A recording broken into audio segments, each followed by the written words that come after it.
ओम। प्रिय बच्चों,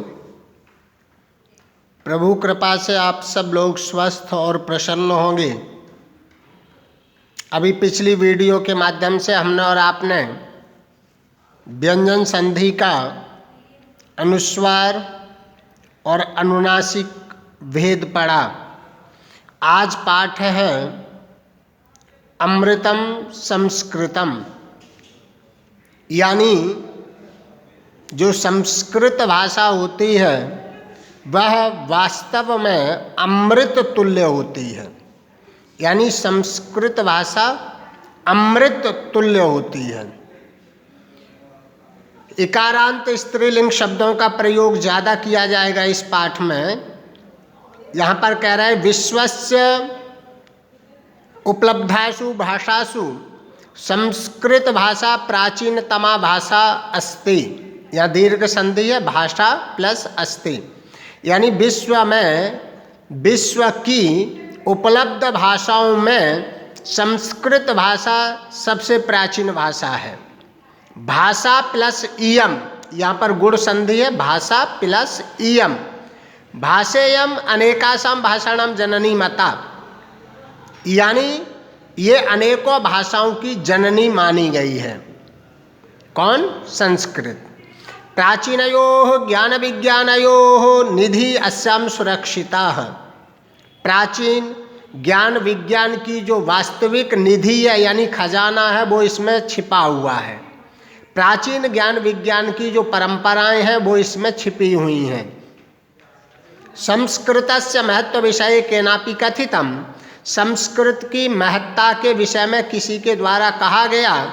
भारतस्य प्रतिष्ठे द्वे, यानी भारत की प्रतिष्ठा में दो चीजें, संस्कृतम संस्कृतिस तथा, यानी भारत की वास्तव में चारों तरफ जो प्रतिष्ठा है, सम्मान है, उसमें दो चीजें बड़ा महत्वपूर्ण है। एक तो संस्कृत और दूसरी हमारी सभ्यता। संस्कृति कहते हैं सभ्यता।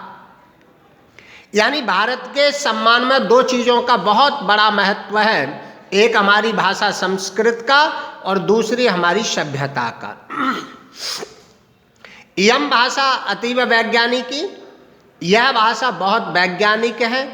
केचन कथयन्ति यत्, कुछ लोग कहते हैं कि संस्कृतमेव संगणकस्य कृते सर्वोत्तमा भाषा, यानी कंप्यूटर के लिए संस्कृत भाषा सर्वोत्तम भाषा है। अस्याः वाङ्मयम् वेदैः पुराणैः नीतिशास्त्रैः चिकित्साशास्त्रादिभिश्च समृद्धम् अस्ति, यानी इसका जो वाङ्मय है, इसका खजाना है, वेद, पुराण, नीति शास्त्र, चिकित्सा शास्त्र इत्यादि इस खजाने को मजबूत करते हैं। यानी इसकी जो वास्तविकता है वो इन ग्रंथों के माध्यम से मजबूत होती है, समृद्धशाली बनती है। कालिदासादीनां विश्वकवीनां काव्य सौंदर्यम अनुपमम, यानी कालिदास आदि विश्व के जो प्रसिद्ध कवि हैं उनकी काव्य सौंदर्यता अनोखी है, अद्वितीय है। कौटिल्य रचितम अर्थशास्त्रम जगति प्रसिद्धम अस्ति, कौटिल्य जी के द्वारा यानी चाणक्य जी के द्वारा लिखा हुआ अर्थशास्त्र संसार में प्रसिद्ध है। गणित शास्त्रे शून्यस्य प्रतिपादनम सर्वप्रथमम आर्यभट्टः करोत्, यानी गणित के विषय में शून्य का सबसे पहले आविष्कार आर्यभट्ट जी के द्वारा किया गया। चिकित्सा शास्त्रे चरक सुश्रुतयोः योगदानम विश्व प्रसिद्धम, यानी चिकित्सा के क्षेत्र में चरक और सुश्रुत जी का योगदान विश्व प्रसिद्ध है। संस्कृत भाषा में यानी अन्यानि शास्त्राणि विद्यन्ते, यानी जो और शास्त्र विद्यमान है, तेषु वास्तुशास्त्रम, उनमें से वास्तुशास्त्र, रसायन शास्त्र, खगोल विज्ञान, ज्योतिष शास्त्र, विमान शास्त्र इत्यादि बहुत उल्लेखनीय है। यानी संस्कृत में वेद, पुराण, उपनिषद वगैरह वगैरह के साथ साथ ये बहुत सारे ग्रंथ भी बहुत प्रसिद्ध हैं। फिर कहा संस्कृते विद्यमानाः सूक्तयः, संस्कृत में जो विद्यमान सूक्तियाँ हैं वो अभ्युदयाय प्रेरयन्ति, हमें प्रेरणा देती हैं, हमें जगाने का कार्य करती हैं। जैसे सत्यमेव जयते वसुधैव कुटुंबकम विद्यामृतमश्नुते योगाः कर्मसु कौशलम इत्यादयः। यानी सत्य की हमेशा विजय होती है। योग सभी कार्यों को कराने में कुशलता प्रदान कराता है। ऐसी बहुत सारी जो सूक्तियाँ वो संस्कृत भाषा में ही हैं। सूक्तियों का तात्पर्य हुआ करता है यानी थॉट्स, विचार, सुंदर सुंदर विचार, छोटे छोटे विचार।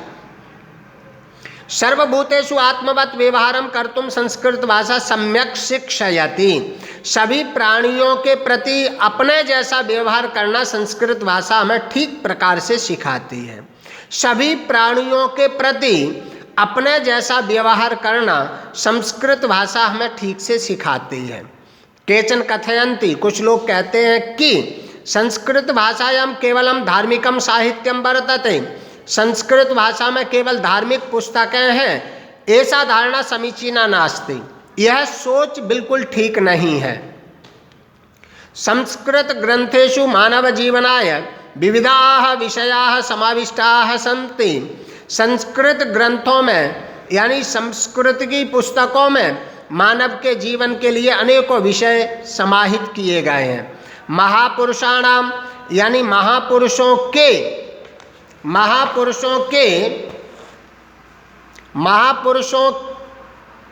महापुरुषाणाम मति ही उत्तम जनानाम धृति, यानी महापुरुषों की सोच और उत्तम लोगों की धैर्यता सामान्य जनानाम जीवन पद्धति च वर्णिता सन्ति। और सामान्य लोगों की जीवन जीने की पद्धति इन ग्रंथों में समाहित है। अतः अस्माभिः संस्कृतम अवश्यमेव पठनीयम। इसलिए हम सबके द्वारा संस्कृत भाषा जरूर पढ़नी चाहिए। तेन मनुष्यस्य समाजस्य च परिष्काराः भवेत्। जिससे मनुष्य के अथवा समाज का परिष्कार संभव है। यानी यदि हम सब मिलकर के संस्कृत भाषा का ज़्यादा से ज़्यादा अध्ययन करेंगे तो उसके द्वारा मनुष्य और समाज का विस्तार होने की संभावना है। यानी आपस में जीने की पद्धति, सीखने की परंपरा हम सबको मिलेगी। उक्तम च, कहा भी जाता है, अमृतम संस्कृतम मित्र। अरे मित्र, वास्तव में संस्कृत भाषा अमृत है। सरसम सरलम वचः, यानी बोलने में यह बहुत सरस का मतलब होता मधुर और सरल का मतलब सरल। यानी ये बोलने में वास्तव में बहुत मधुर और सरल है। भाषासु महनीयम यत्, जो, यत् का मतलब जो, भाषासु यानी भाषाओं में महनीयम सबसे महान है। सभी भाषाओं में जो महान है ज्ञान विज्ञान पोषकम, और ज्ञान विज्ञान की वास्तव में पोषक है। यानी ज्ञान विज्ञान को बढ़ावा देने में जो सबसे ज़्यादा मदद करती है, ऐसी संस्कृत भाषा हम सबको ही पढ़नी और समझनी चाहिए। बहुत बहुत धन्यवाद। आप लोग इस पाठ के अर्थ को समझना। मैं अभ्यास कार्य भेजूंगा, उस अभ्यास कार्य को सुंदर राइटिंग में आप लोग कर लीजिएगा।